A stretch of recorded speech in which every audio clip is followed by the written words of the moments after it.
안녕하세요. 저는 평화로운 일상을 보내고 있는 64세 여성입니다. 여러분들은 제 이야기에 큰 감흥이 일어나지 않을 수도 있겠지만 저는 큰 기적이라 생각되는 일을 겪었습니다.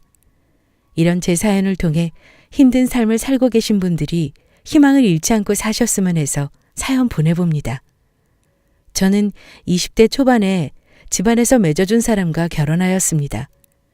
시댁 어른들께서는 하루빨리 손자를 보고 싶어 하셨고 남편도 아들을 원했어요. 그러나 쉽사리 좋은 소식은 찾아오지 않았습니다. 도무지 임신하지 않으니 시어머니께서는 많은 구박을 하셨죠. 도대체가 말이야. 남들 다 아는 임신을 왜 너만 못하냐고. 결혼한 지가 언젠데 지금까지 이러고 있는지 모르겠다 아주. 도대체 그깟 임신이 뭐가 어렵다고 노력까지 해야 하는지. 어휴. 내 팔자야. 며느리 하나 잘못 들여서 이게 뭔 고생이야. 다른 여자 같았으면 진작 임신해서 떡하니 손주 안겨줬겠구만. 하루가 멀다 하고 이어지는 구박과 눈치에 자존감은 늘 바닥을 쳤고 임신이 잘 안 되는 상황에 자신을 많이 자책하며 지냈습니다. 남편도 그런 저를 못마땅해 했죠. 아이 못 가지는 여자가 있다더니만 당신이 혹시 그런 거 아니야? 그럼 내가 불임이라도 된다는 말이에요? 그러지 않고서야 지금껏 소식 없는 게 말이나 돼? 노력하는 것도 한두 번이고 빨리 대를 이어야 하는데 부모님 볼 면도 안 서는구먼. 저는 이 집에 시집와서 3년 동안 구박덩어리 신세였습니다. 항상 갖은 구박을 받으며 살아왔기 때문에 이러한 삶이 당연하다고 생각했어요. 거기다 임신까지 못하는 처지라서 시댁 사람 모두에게 눈엣 가시 같은 존재였습니다. 남편까지 합세했다면 말 다 했죠. 이 낯선 곳에 시집와서 그저 믿을 사람이라곤 남편밖에 없는데 그런 남편도 내 편이 아니니 어디 하나 믿을 곳 없이 늘 혼자 이겨내야 했죠. 하지만 이러한 상황에서 저조차도 저 자신이 싫어지더군요. 그러던 차에 남편이 어떤 젊은 여자를 데리고 집에 들어왔습니다. 당신 옆에 이 여자는 누구예요?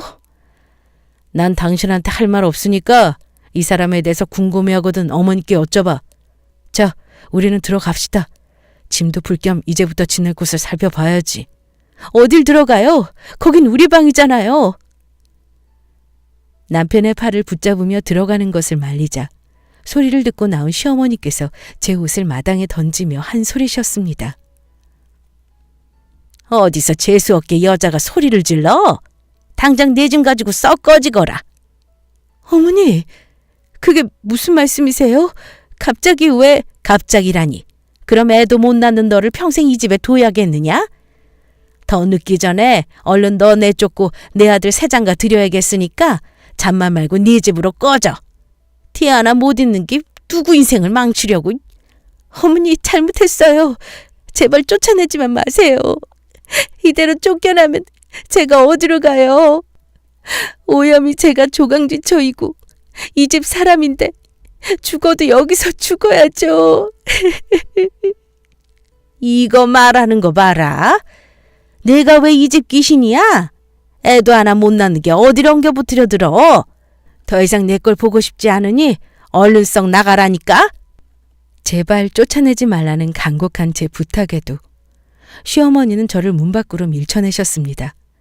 한순간에 집에서 쫓겨난 저는 울고불고 문에 매달리며 남편과 어머니를 불렀지만 그 누구도 문을 열어주지 않았어요. 쫓겨난 마당에 어디로 가야 할지도 몰랐고 결혼하고 나서 친정에 잘 못 갔는데 돌아가는 것도 마음이 참 어려웠습니다. 한참을 고민하다 추위에 벌벌 떨며 결국 친정문을 두드렸어요. 문을 열고 나오신 엄마는 제 몰골을 보고 많이 놀라셨습니다. 아이를 낳지 못해 시댁에서 쫓겨났다는 말에 친정 가족들 모두 속상해하면서도 저를 어찌하면 좋을지 곤란해하더군요. 아버지는 쫓겨난 딸이 창피하니 밖에 돌아다니지 말고 집에만 있으라고 했죠. 그러다 며칠 후 엄마께서 진지한 표정으로 제게 말씀하셨습니다. 비록 한번 결혼해서 실패했지만 그래도 내 나이가 젊잖아. 둘 사이에 애도 없었으니까 다시 시작해도 되지 않겠어? 그 말은 또 시집가란 소리야? 애 못 낳아서 쫓겨난 마당에 누가 이런 나랑 결혼하고 싶어 하겠어. 누구든 없겠어? 찾자고 마음먹으면 내 짝될 사람 얼마든지 있지. 그리고 원래 임신이란 게 쫓기듯이 준비하면 잘 들어서지도 않는 법이야. 그냥 인생 경험했다고 생각하고 좋은 사람 만나서 다시 시작하자. 엄마가 주변에서 선자리 좀 알아볼 테니까. 알겠지? 그래도 난 아직... 어이구 이거사. 네 아버지 좀 봐. 시집간 딸 쫓겨나 다시 왔다고 얼마나 꼴보기 싫어하냐? 너 계속 이러고 집에 있다간 네 아버지가 더 엄한 놈한테 팔아버릴지도 몰라. 그러니까 그냥 엄마가 하란 대로 해. 저는 엄마의 설득에 못 이겨 어쩔 수 없이 재혼 생각을 해보겠다고 했습니다. 엄마는 주변 아는 지인들에게 재혼 자리 놔달라고 하셨고 어느 날 엄마와 친한 친구분께서 전화를 주시며 괜찮은 사람을 소개해준다고 하셨습니다. 엄마는 잘 됐다며 좋아하셨지만 잠시 후 이야기를 더 듣던 엄마의 표정이 확 굳어지더니 힘없이 알겠다고 하고 끊으셨어요.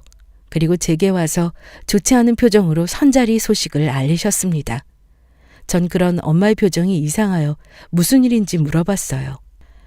엄마 친구한테 전화 왔는데 괜찮은 사람 하나 있다고 하더라. 조만간 자리 만들어 볼 테니까 그런 줄 알아. 엄마, 그런데 표정이 왜 안 좋아?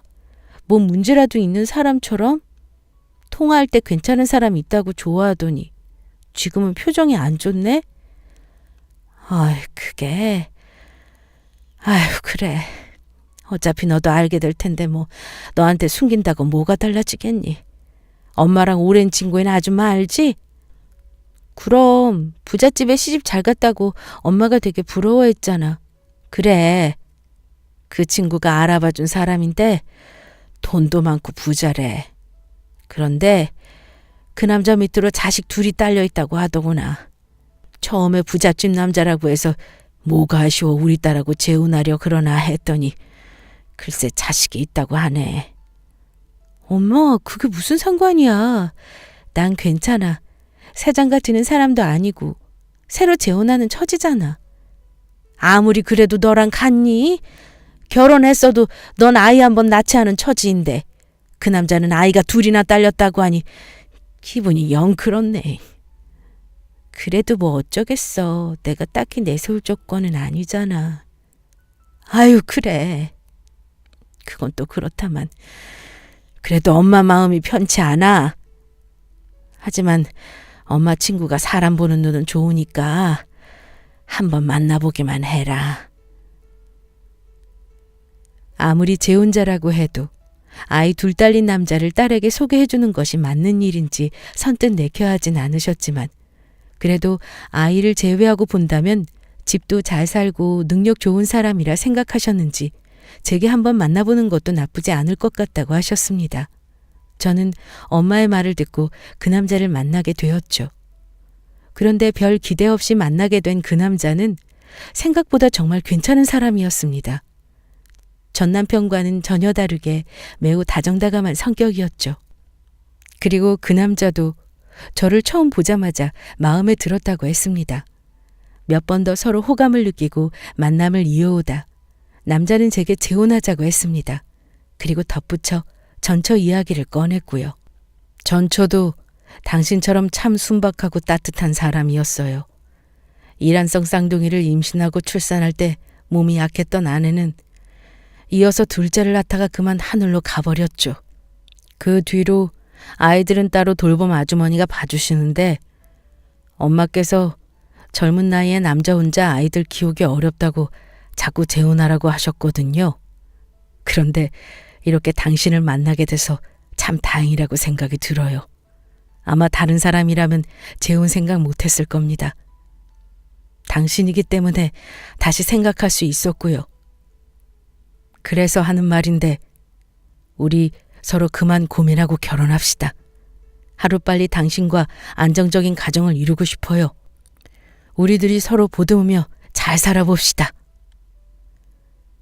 호감이 없진 않았지만 전처 이야기까지 듣고 나니 이 사람에게 제가 특별해진 기분이 들었습니다.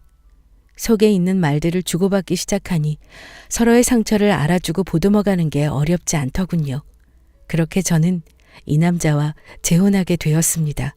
그리고 남편의 아이들을 처음 보게 되었어요.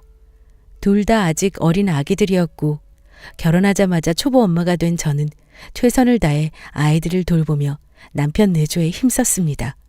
그리고 친정엄마께서는 아무리 자식들이 있다고 한들 우리 둘 사이에 아이가 꼭 있어야 한다고 당부하셨죠. 남편도 이 말을 동의했고 우리들은 서로 노력하여 임신 계획도 세웠습니다. 그러나 좀처럼 아이는 찾아오지 않았죠. 이상함을 느낀 저는 남편 몰래 병원을 찾아가 검사를 하게 되었고 의사에게 불임이라는 진단을 받았습니다. 이날 남편을 붙잡고 얼마나 서럽게 울었는지 모릅니다. 왜 우리에게 아이가 찾아오지 않는지 얼마나 생각했는지 몰라요. 그런데 내가 불임이라서 그런 거였어요. 난 그것도 모르고 당신과 날 닮은 아이를 얼마나 기다렸는지.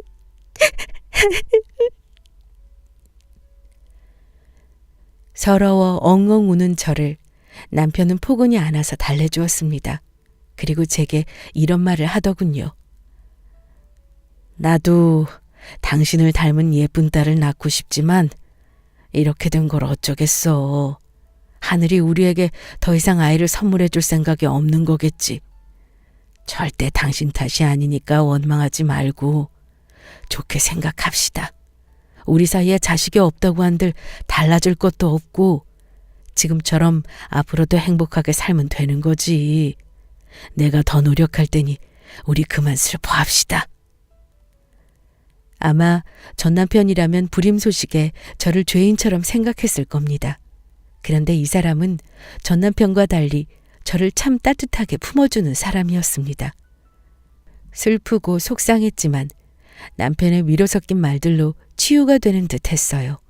그리고 이 사람을 만나서 참 다행이라고 생각했습니다.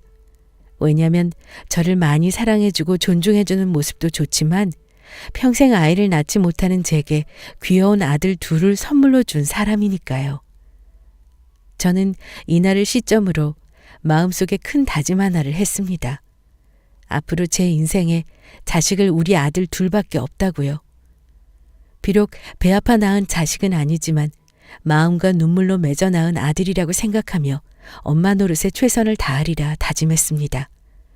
아이들도 어릴 때부터 제 손에 컸기 때문에 저를 친엄마로 알고 자랐죠. 그렇게 세월이 지나 어느덧 아이들은 성인이 되었고 결혼까지 하였죠. 사랑으로 열심히 키운 자식들을 다 장가보내고 나서 우리 부부는 한적한 단독주택에서 평화로운 나날을 보냈습니다. 그런데 어느 날부터 남편 몸이 이상하다 싶어 검사받아 보니 글쎄 암이라고 하더군요. 천청병력 같은 소식에 우리 부부는 매우 놀랐습니다. 자식들 다 장가보내고 이제 큰 걱정 없이 평화롭게 지내나 싶었는데 암이라뇨. 이 사실을 알게 된 자식들도 바로 남편과 저를 찾아왔습니다. 이게 무슨 일이에요? 아버지가 암이라뇨. 그러게 말이다. 나도 내가 암이라는 병에 걸렸을 줄 알았겠니? 틈틈이 챙긴다고 챙겼는데 그동안 내 몸을 잘 돌보지 못한 모양이야. 그래도 걱정하지 말아라. 이곳에서 내 엄마랑 편하게 쉬면서 조금이라도 더 이겨볼 테니. 엄마랑 여기 계시려고요? 병원에 입원하셔야죠. 다른 것도 아니고 암인데. 의사가 그러더구나. 이미 꽤 진행된 상태고 다른 곳에도 전이된 상태라고. 수술이나 항암 치료를 해야 하지만 너희도 알다시피 내 나이가 젊은 것도 아니고 다 나을 수 있다는 확실한 보장도 없는 상태여서 허망하게 병원 생활하기 싫다. 그럴 바에는 그냥 여기서 내 엄마랑 지내는 게 훨씬 마음 편하고 좋아. 엄마도 걱정되어 내 아빠 설득해봤는데 도무지 듣질 않으신다. 그런데 어쩌겠니. 여기서 엄마랑 지내는 게 마음 편하시다는데 엄마는 내 아빠 의견 존중하려고 병원 치료는 통원식으로 왔다 갔다 하면서 받기로 했어. 우선 그렇게 알고 있고 엄마가 아빠 옆에서 잘 챙겨줄 테니까 너희들은 너무 걱정하지 않아도 돼. 엄마도 힘드실 텐데 몸 잘 챙기세요. 저희도 자주 들여다볼게요.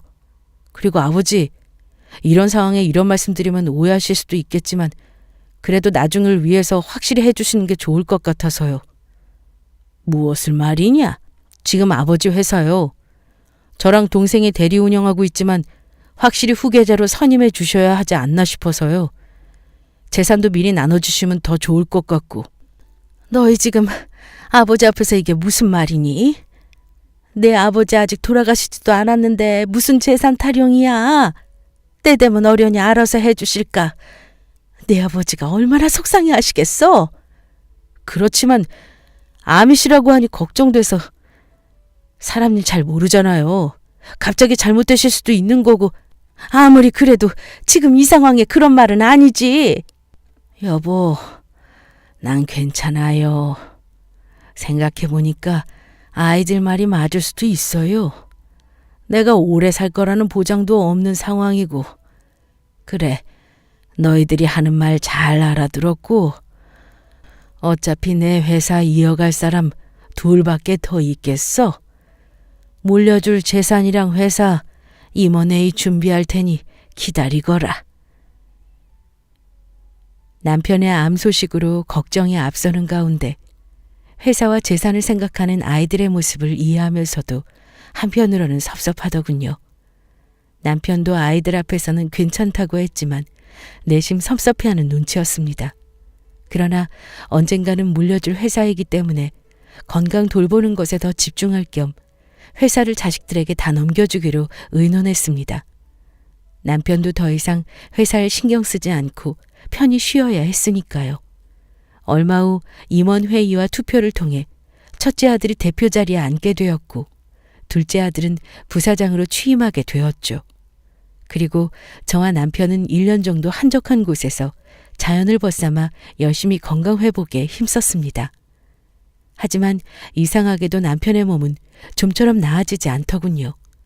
결국 건강이 점점 심해지게 되었고 병원에 입원했습니다. 그리고 남편은 저를 둔 채로 떠나버렸어요. 자식들과 함께 정성스레 남편의 장례를 치러 마무리하였고 홀로 집에 돌아왔습니다. 그리고 더 이상 옆에 없는 남편의 빈자리가 더 크게 느껴졌어요. 하지만 먼저 떠나간 남편이 힘들어하는 제 모습을 본다면 마음 아파할 거라 생각되어 조금씩 기운을 냈습니다. 그렇게 점차 나아갈 무렵 누군가가 저를 찾아왔습니다. 누구시죠? 부동산에서 왔어요. 몇 번 연락드렸는데 바쁘신지 전화를 받지 않으시더라고요. 부동산이요? 어머, 김 사장님, 우리 집은 어쩐 일로... 네?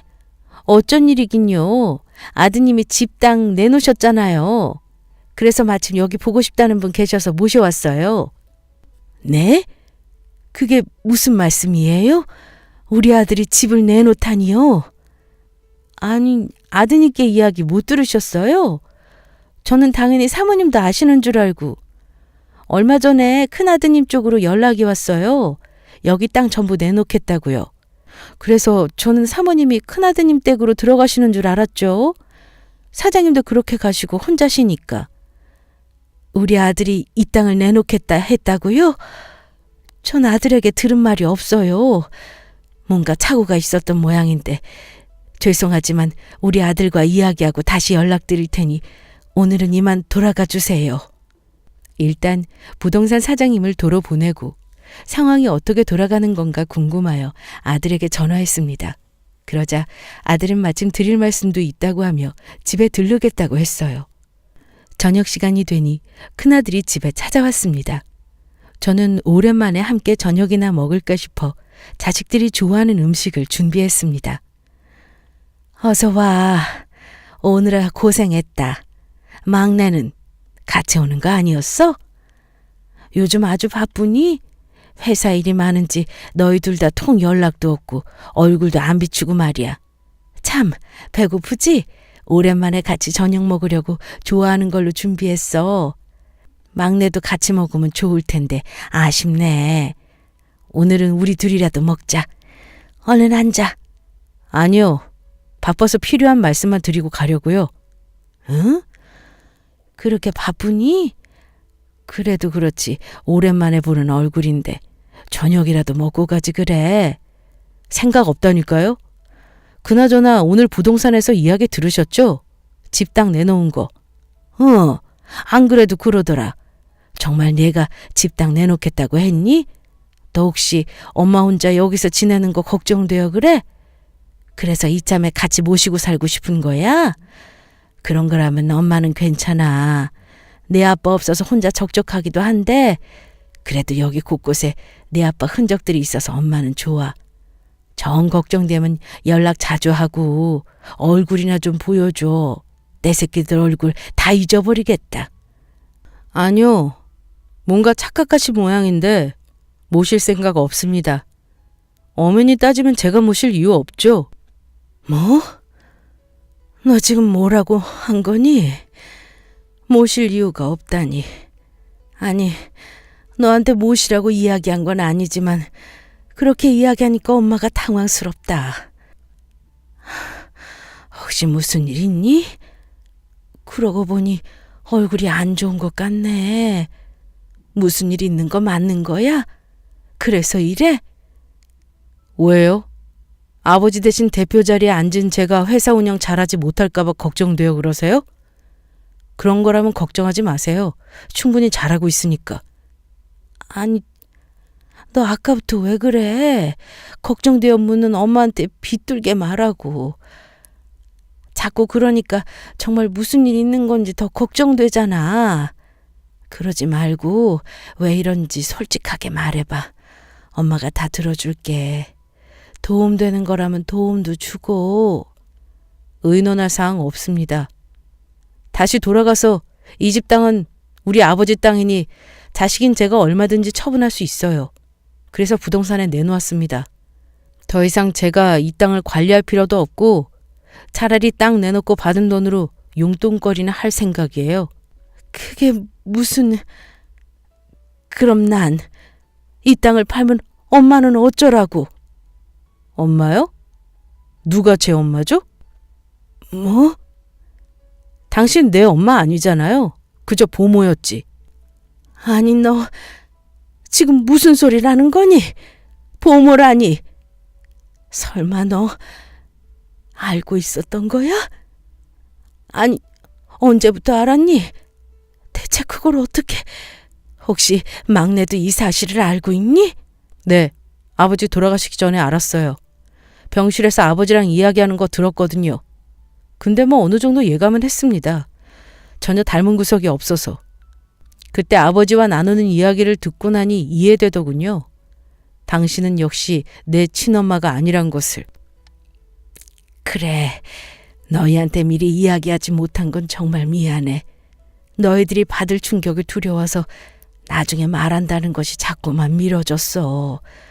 그리고 어차피 너희들 어릴 때 재혼한 거라 괜찮을 거로 생각했나 봐.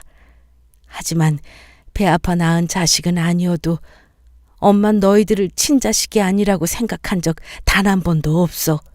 마음으로 낳아 기른 소중한 내 자식들이었으니까. 당신이 우리를 어떻게 생각했던 건 관심 없습니다. 진상은 친엄마가 아니라는 거 아닌가? 그러니까 우린 친엄마도 아닌 당신을 모실 이유 없고 아버지의 땅에서 지내게 할 의무도 없죠. 조만간 여기 정리할 테니 알아서 짐 정리하고 나가주세요. 이 바닥에 소문나면 곤란하니까 조용히 나가시는 게 좋을 거예요. 그래도 보모 노릇 해주신 값은 챙겨드릴 테니까 걱정 마시고요. 아들은 이 말을 끝으로 집을 나가버렸습니다. 저는 아들이 나간 문만 멍하니 바라보았고요. 늘 친엄마가 아니라는 사실을 말하지 못해 마음이 걸렸지만 정작 친자식이 아니라고 생각해 본 적이 없어서 나중에 아이들이 이 사실을 알게 된다 해도 괜찮을 거로 생각했죠. 하지만 제 예상과는 너무나 달랐습니다.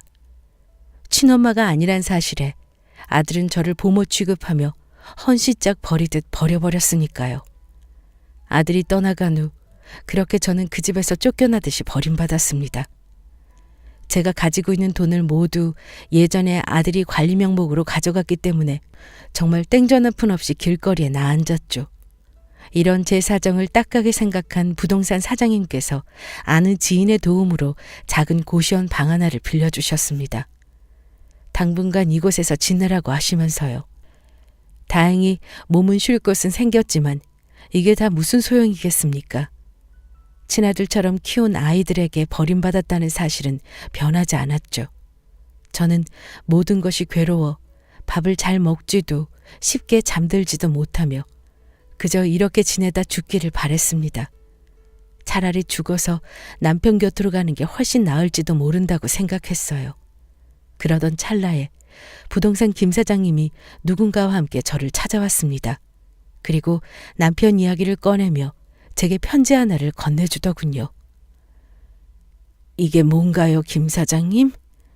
사모님, 이건 사장님께서 돌아가시기 전에 남긴 편지세요. 그리고 1년 전에 제게 따로 부탁해 놓으신 게 있습니다. 본인이 암에 걸려 언제 돌아갈지 모르니 아내를 잘 부탁한다며. 실은 제가 예전에 사장님을 모시며 일한 적이 있습니다. 그러다 나중에는 큰아드님의 텃세에 못 버텨 쫓겨나게 됐지만 이런 저를 불쌍히 생각한 사장님께서 제게 부동산을 위임하셨어요.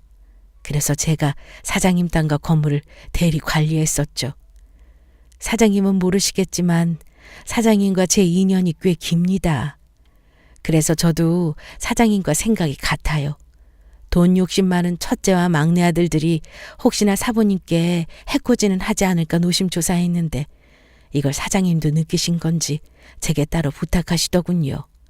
그리고 옆에 이 사람은 사장님께서 따로 조치해 놓으신 변호사입니다. 현재 회사 관련 일도 맡고 계시고요.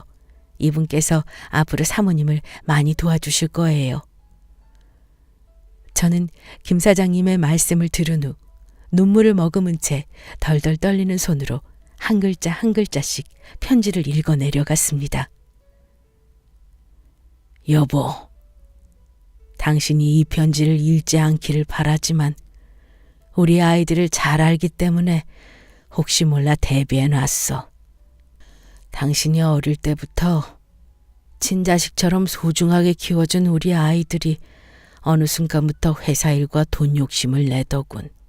그래도 당신이 헌신하며 키워준 은혜를 저버릴까 싶지만 우연히 그나들의 통화를 듣게 됐지.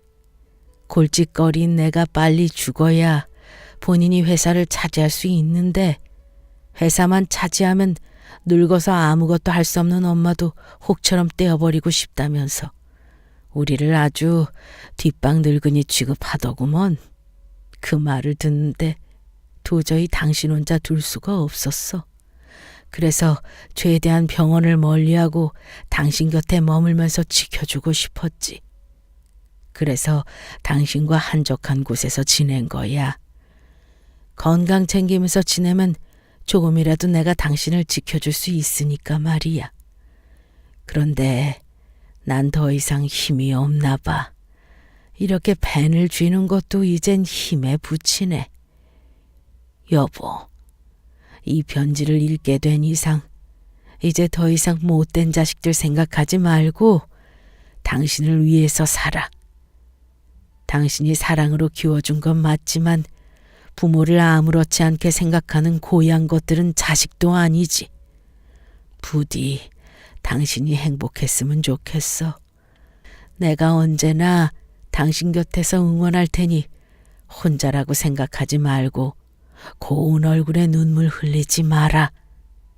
사랑해, 여보. 남편의 숨겨진 편지를 읽어 저는 그대로 주저앉아 엉엉 목 놓아 울었습니다. 그리고 그런 저를 안타깝게 보던 김 사장님께서 다독여 주셨어요. 옆에 있던 변호사분도 한숨을 한번 내뱉으시더니 제게 또 다른 서류 하나를 건네셨습니다. 이건 사장님께서 남기신 주식 지분입니다. 사장님께서는 본인 지분과 친한 임원들의 지분을 다 사들이셨고 합쳐진 지분을 전부 여기 계신 김 사장님께 위임하셨습니다. 그래서 현재 경영 대표이신 첫째 아드님께서는 최고 주주가 누구인 줄 모르고 계시죠? 김 사장님은 임원 총회 때 늘 대리로 다른 사람을 내세웠으니 아마 다른 사람을 최고주주로 알고 있을 겁니다. 사장님께서는 사모님에게 안 좋은 일이 생길 경우 김 사장님이 갖고 계신 주식 전부를 사모님께 위임하실 수 있도록 조치 취해 놓으셨어요. 방금 서류 절차가 다 마무리됐고요. 이제부터는 사모님께서 최고 주주이십니다. 이제 이걸로 배은망덕한 아들들 혼내러 가시죠. 죽는 순간까지 내 걱정만 한 남편이 생각나 저는 마음이 아프면서도 참 고마웠습니다. 그리고 김 사장님과 변호사님을 따라 회사로 향했죠. 저를 본 첫째 아들은 잡상인 취급하며 쫓아내려 했지만 최고 주주의 권한으로 대표 교체권을 이야기하자 아들은 이게 무슨 소리냐며 난리치더군요. 그리고 변호사가 내민 서류를 확인하더니 눈이 돌아 소리쳤습니다. 이것들이 누굴 속이려 들어? 이게 말이나 돼? 우리 아버지가 왜 나한테 이러냐고? 세상에 하나밖에 없는 핏줄한테 이러실 리 없잖아. 없기는 내가 이렇게 천하의 불효자식이니까 이러셨겠지. 난 오로지 착한 내 자식들이라 생각하면서 키웠어. 그런데 너희들이 어떻게 나한테 이럴 수가 있니? 이런 패륜한 짓을 해놓고 잘 먹고 잘 살 줄 알았어?